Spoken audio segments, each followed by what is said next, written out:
स्वर सुधा मंच पर आप सभी का स्वागत है। प्रस्तुत है गुरदयाल सिंह की कहानी रत्तो। कहानी अगर आपको अच्छी लगे तो कृपया चैनल को सब्सक्राइब कर दीजिएगा। रत्तो भेड़िए की भांति उनके घर के भीतर घुस आई।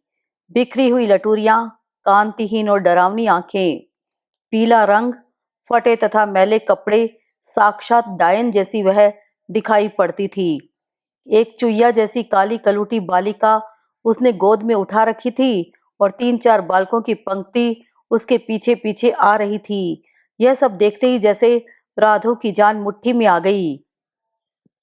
सुंदरी ठेकेदारनी अंदर कदम रखते ही रत्तो गर्जी, अगर तुम्हें तिमंजिला मकान बनाकर शांति नहीं मिली तो हमारी झोंपड़ी छीनकर कलेजा ठंडा हो जाएगा क्या? और वह राधो के पास आकर फर्श पर ही बैठ गई। गोद में उठाई हुई बालिका के मुख में अपना स्तन देते हुए उसने राधो की ओर ऐसे देखा जैसे उसे खा जाना चाहती हो। राधो का चेहरा फक हो गया। सारे गांव में से ऊंची तुम्हारी अटरिया, गुस्से भरी ऊंची आवाज में रत्तो ने कहा, बसने वाले तुम 3 जने हो। अगर इनमें भी तुम्हारी तोंदे नहीं समाती तो जाकर शमशान के चारों ओर 4 दीवारी बना लो। कुछ सोच विचार कर बात करो मेरी बहन। राधो ने बड़ी नम्रता से पर कुछ डरी हुई आवाज में कहा। और रत्तो को तो जैसे चंडाल चढ़ा हुआ था। बोलूंगी सोचकर उसने आंखें दिखाते हुए उत्तर दिया, तू भी सुन ले और अपने खसम को बता दीजियो कि यदि किसी ने हमारे घर के अंदर पांव भी रखा तो मैं उसका कलेजा निकाल कर खा जाऊंगी। जानते नहीं, मैं रत्तो हूं, संतू सिरकटे की बेटी। मरने के बाद भी पीछा नहीं छोड़ूंगी। प्रेत बनकर तुम्हारी 7 कुलों का नाश नहीं किया तो मुझे सिरकटे बाप की बेटी कौन कहेगा? राधो की जबान को जैसे ताला ही लग गया हो। उसने रत्तो को समझाना तथा फिर कुछ कहना चाहा, परंतु उसके सूखे कंठ से आवाज नहीं निकली। रत्तो मुंह आई कहती चली गई और ऐसे ही बुड़बुड़ाती बालकों की पलटन को पीछे लगाए चली गई। दोपहर को केसु ठेकेदार जब रोटी खाने घर आया तो राधो ने उसे सब बात बताई और बोली, मुझे तो राम कसम उस पर तरस आता है। कुएं में फेंको ऐसी जायदाद को, अपनी पहली ही हमें से संभाली नहीं जाती और क्या करेंगे? परंतु ठेकेदार को उसकी बात पर हंसी आ गई और वह व्यंग्य से बोला, यदि तेरे जैसा सियाना होता तो आज तक टिंडे कंकड़ियां बेचता होता। और दूसरे क्षण वह क्रोध में आकर कहने लगा, उसी बड़ी अकल वाली ने पहले अपने उस खसम को क्यों नहीं समझाया जो 1000 की अकेली शराब ही पी गया, जो 250-300 की अफीम तथा नस्वार चढ़ा गया। वह अलग रही, जाने में आज तक कैसे चुप कर रहा। यदि कोई और होता तो इनके सिर के बाल तक उखाड़ देता। मैं तो फिर भी तरस खाता चला आया कि चलो गरीब है, थोड़ा थोड़ा करके दे देगा, परंतु तुम ऐसों को उधार दिया क्यों करते हो? राधो ने कुछ खींच कर पूछा, तुझे क्या पता है दुकानदारी के भेदों का? हमें ही पता है, जिनको इन मूर्ख लोगों से निपटना पड़ता है। नगद तो इनके पास जहर खाने को भी पैसा नहीं होता। उधार हमें दे नहीं तो कर ली दुकानदारी। जाट गुड़ की भेली ही दिया करता है, गन्ना नहीं दिया करता। मुझे तो उसकी बददुआ से डर लगता है। ऐसी दुखिया की आह खाली कभी नहीं जाती। दूसरे कितने ही छोटे छोटे बाल बच्चे ठहरे, उनको लेकर कहाँ जाएगी बेचारी? परंतु ठेकेदार ऐसा आदमी नहीं था जो राधो की बातों के लिए इतना बड़ा नुकसान उठा लेता। राधो को उसने बताया कि यह भी उसकी दरियादिली ही थी कि उसने रत्तो के पति जीवने से केवल घर लेकर ही फैसला कर लिया था। कोई 1200 रुपया उसने जीवने से शराब, अफीम तथा नशवार का लेना था। कोई 250 से अधिक का ब्याज बन जाता था, परंतु जीवने के पुराने घर का कोई 500 भी देने को तैयार न था। यदि उसकी इच्छा होती तो वह जीवने की सारी जमीन भी कुर्क करवा सकता था। उसने तो जीवने पर इतना तरस खाया था, परंतु वह फिर भी बेईमानी कर गया था। उसने चोरी चोरी अपनी 3 बीघा जमीन बेच दी थी।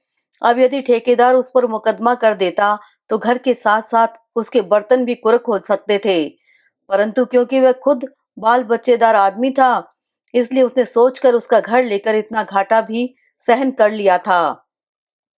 परंतु यदि इस पर भी वह ऐसी बातें करती फिरती है, ठेकेदार ने गुस्से से कहा, तो मैं भी अपने बाप का बेटा नहीं जो रात पड़ने से पहले पहले उनका बोरिया बिस्तर न उठा दूं। तो जितना इन लोगों से नरमी करें उतने ही सिर पर चढ़ जाते हैं। अपने पति की यह बात सुनकर राधो का मन और भी उदास हो गया, परंतु विवश होकर चुप हो गई। ठेकेदार ने उसी रोज जीवने को बुलाकर कह दिया कि यदि उसने कल तक घर खाली नहीं किया तो वह पुलिस बुलवा लेगा। लाला जी, मुझे 4 दिन और काट लेने दो, फिर मैं शहर जाकर कोई मेहनत मजदूरी कर लूंगा, या अपने गांव में रहते मुझसे शर्म के मारे गुजर नहीं होगी, जीवने ने मिन्नत से कहा।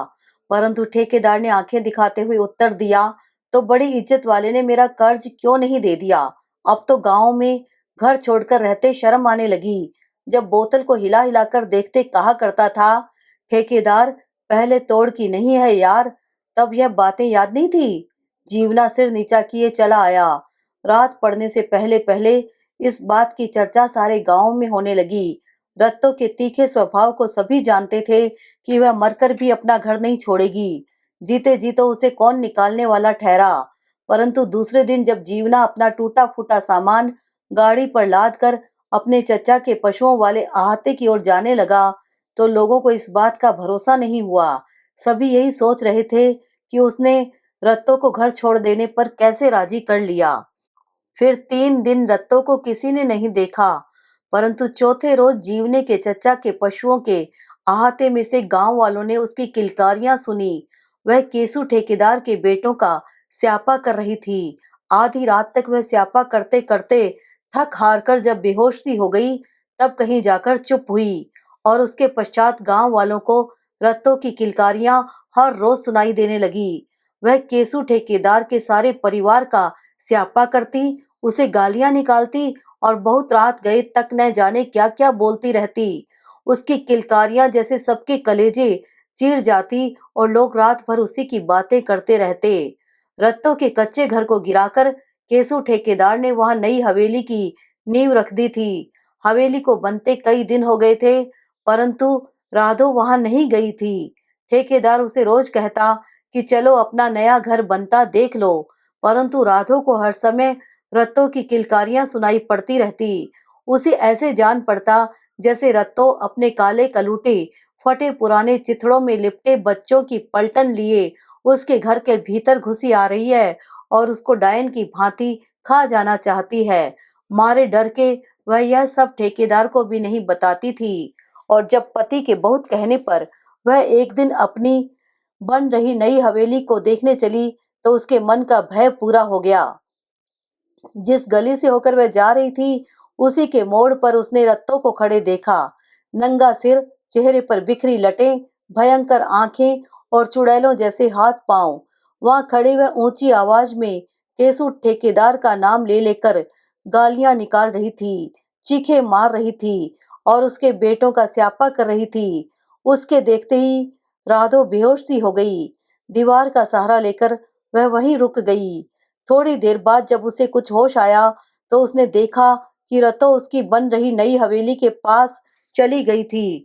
उसके हाथ में एक टूटा हुआ जूता था और पास ही गाड़े हुए एक खूंटे पर जोर जोर से जूता मारते हुए वह चिल्ला रही थी, अब बोल मेरे भैया के साले, अब बोल, तूने जो तालाब का पानी बोतलों में भरकर मेरा घर फूंक डाला है, मैं भी रतो नहीं जो तेरे सारे कबीले के बच्चे बच्चे को न खा जाऊं। तो अब बोल मेरे मामू, अब बोल। राधो दीवार के सहारे कांपती हुई उसे देखती रही।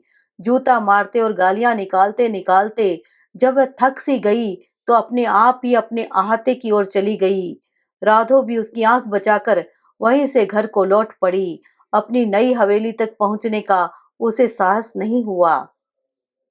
उस रात को जब ठेकेदार घर आया, तो राधो ने उसे कहा, यदि कहा मानो तो इस घर को जैसे भी हो बेच डालो। मुझसे अपनी आंखों यह सब नहीं देखा जाता। उस अभागी की यह दशा मुझसे देखी नहीं जाती। देखो तो कैसी बुरी हालत हो रही है। उसकी बददुआओं से मुझे डर लगता है। बड़ी दयावान न बन, चुप करके बैठी रहे। ठेकेदार गुस्से से बोला, यदि हाथी कुत्तों के भौंकने से डर कर भाग जाए तो दुनिया न उलट जाए। मैंने घर कर्ज के पैसों में लिया है, कोई दान नहीं लिया। जो ऐसी चुड़ैल की बददुआओं से डरकर छोड़ दूं? राधो फिर चुप हो गई। उस दिन के बाद रत्तो को किसी ने कहीं फिरते नहीं देखा। जो कोई कभी उसके आहते के आगे से गुजरता, उसे छप्पर के नीचे खाट पर लेटे-लेटे धीमी धीमी आवाज में ठेकेदार के बेटों का स्यापा करते देख पाता। वह अब इतनी दुर्बल हो गई थी कि उसकी आवाज उसके आहते के बाहर तक भी मुश्किल से पहुंच पाती थी। बिना किसी के सहारे वह उठ बैठ भी न सकती थी, परंतु अपने दालान में एक बड़ी लकड़ी का खूंटा गाड़कर और उसके ऊपर एक हांडी औंधी रखकर उसने जो ठेकेदार केसू का पुतला बना रखा था, रात को सोते समय और प्रातःकाल उठते समय वह उस पर 5 जूते अब भी मारती थी और कहने वाले कहते हैं कि यह प्रण उसने आखिरी श्वास तक निभाया। थोड़े दिन बाद राधो ने सुना कि रत्तो मर गई। उसको यह सुनकर इतना दुख और भय लगा कि वह 2 दिन खाट से नहीं उठ पाई। न कुछ खाया न पिया, बस पड़ी-पड़ी सामने दरवाजे की ओर देखती रही। उसे पल-पल ऐसे जान पड़ता जैसे अपने उन्हीं काले कलूटे फटे पुराने चिथड़ों में लिपटे बच्चों की पलटन लिए रत्तो उसके घर के अंदर घुसी आ रही है। परंतु तीसरे दिन उसका मन कुछ शांत होने लगा और एक लंबे समय से उसके मन में बैठा भय दूर हो गया। तब भी भीतर उसके कहीं कोई उदासी का बोझ सा अनुभव होने से नहीं रुक पाया और कुछ दिन बाद राधो की नई हवेली तैयार हो गई। मीठे चावल बांटने के लिए वह स्वयं गई। चावल बांटते-बांटते उसने एक बहुत दुबली-पतली, काली कलूटी तथा नंगी-धड़ंगी बालिका की ओर देखा, तो उसका हाथ अपने आप रुक गया। उसे एक भय सा लगा। "तू किसकी बेटी हरी?" राधो ने उससे पूछा। "रत्तो की," बालिका ने उत्तर दिया। राधो से आंखें भी नहीं झपकी गई। वह देखती की देखती रही। वही कांतिहीन, बड़ी-बड़ी आंखें, सफेद रंग, बिखरी लटें, डायन जैसे हाथ-पांव, जैसे वही रत्तो सामने खड़ी हो। राधो की टांगें कांपने लगी। नाई को चावलों वाली परात पकड़ाकर वह झट से भीतर चली गई। घर वापस आने तक का साहस भी उसमें नहीं था। भीतर जाकर वह दीवार का सहारा लेकर नीचे फर्श पर ही बैठ गई।